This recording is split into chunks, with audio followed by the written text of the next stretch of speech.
the important challenges police organizations are facing today? You see, the first and foremost challenge is that is the internal security has become a very very wide, and internal security problem has been compounded by different type of activity, be it political, be it economical, be it social, because there is a change in the societal values, there is a technological advancement. The younger generation, they have become more brainy, they are utilizing it to less to their advantage, rather more to the disadvantage of the law enforcement agencies. So that is one area where policing has to take care of, because professionalism is the need of the hour. Unless you are too professional, for which to become a true professional you have to inculcate discipline, give priority to your training. One should be flexible to adapt the modern technologies. And if you adapt to the modern technology, you must have a ways and means to sustain it. It's not that there is a problem, you adapt it, then the problem is over, you forget it. One must sustain it. So there must be that is one challenge. Second challenge is manpower. The manpower needs a good leadership, cohesion. It should be a teamwork. Basically, leadership and teamwork. Without this, the entire exercise is meaningless. What we find in police, there are different hierarchies. The training model is different. I believe right from the IPS officer down to the constable, if they are engaged in one particular work, they should be trained together, like army. If a company is being trained, the leader as well as follower, they should be trained in the same type of things. Then third is cooperation. Your how do you behave yourself? How do you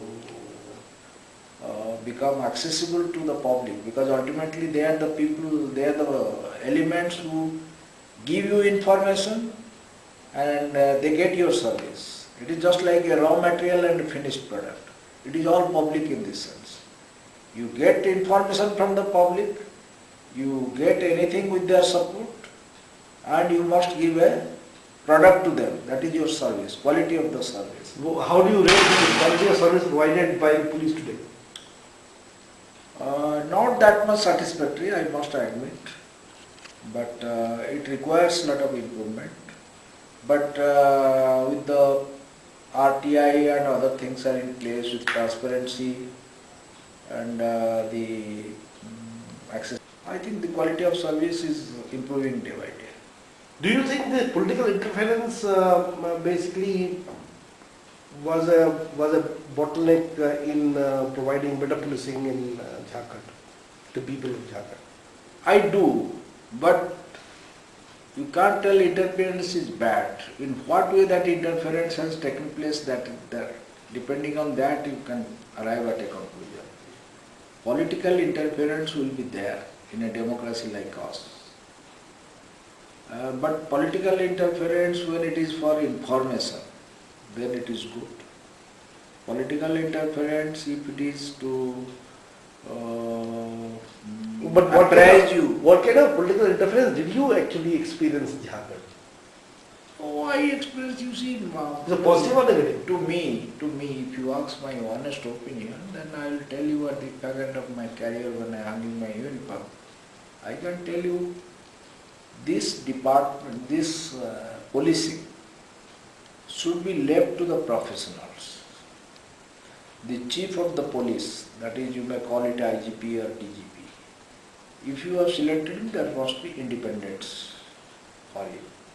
How he is going to deliver the result, it is up to him. And whatever he wants, he should get it. It is a force. The discipline of the force, the leadership of the force, there should not be any compromise. If you submit a proposal in the interest of your men, if it is not available in time, definitely it affects the morale of the force. But yes, Police is a part of the civil administration. But if you run it purely as a department, like PWD and excise and sell tax and commercial taxes, etc., things are not going to be that standard. Honestly, how do you It see is a force, we must recognize the force has been, should be given certain tax to be accomplished, and it should be left to the general or the chief how to get it done. And to get it done, if you require certain things, that should be in place in proper time, in proper sense.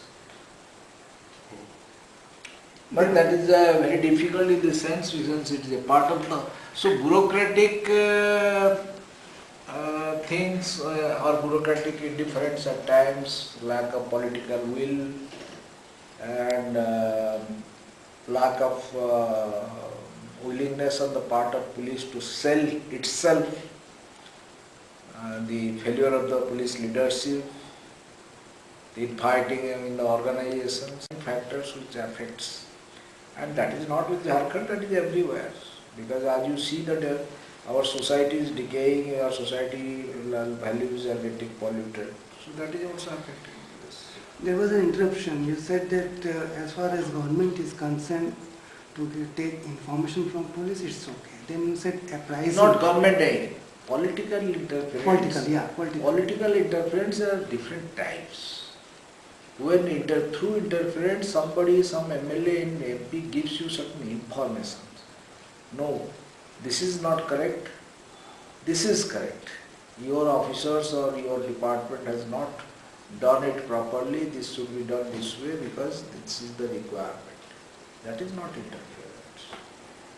If somebody signals you that you are not following the rules, you are going out of the rules, he is cautioning you that what you are doing is not as per rules. So that is not interference.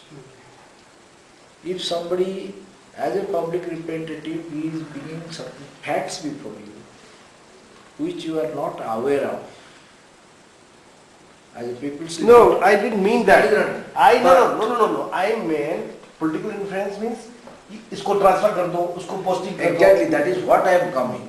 When that interference amounts to interfere with the day-to-day discipline of the force and the functioning of the force, then that is interference. So the police leadership has to decide in what way it wants to pursue the matter or deal with the matter. So it varies from person to person. Yes, it is there. Yes, it is there. A huge problem. It's a huge problem. You see what has happened in the assembly in the last March when many people in the assembly house targeted me. That is also a culmination of those things. No, there were allegations. Police were actually having been facing throughout the country about corruption. Officers, about corruption. Now, corruption, you see, corruption is a thing that is a very serious thing. Corruption in police is not a new thing, that is there from there. But the question is, the matter which should be debated in the assimilation basis. You can't label an allegation where the officer or somebody cannot have any opportunity to defend himself. But the question is, it should be debated on a proper forum with due respect to the individual concerned. But people make wild allegations out of grudge or out of certain vengeance. That is because you have not paid attention to their unlawful or unjustified requests. I as DG might not have faced, but when I was SP I used to face day and night. But it depends how much of help or cooperation or protection you get from your superiors. If as DGP I am unable to defend the action of my subordinates like DIGs, IGs and the SPs, how do you expect them to withstand the pressures? That we do every day. No, there were allegations of corruption that very many people, generally it's a common perception that corruption is rampant in police organization. No, that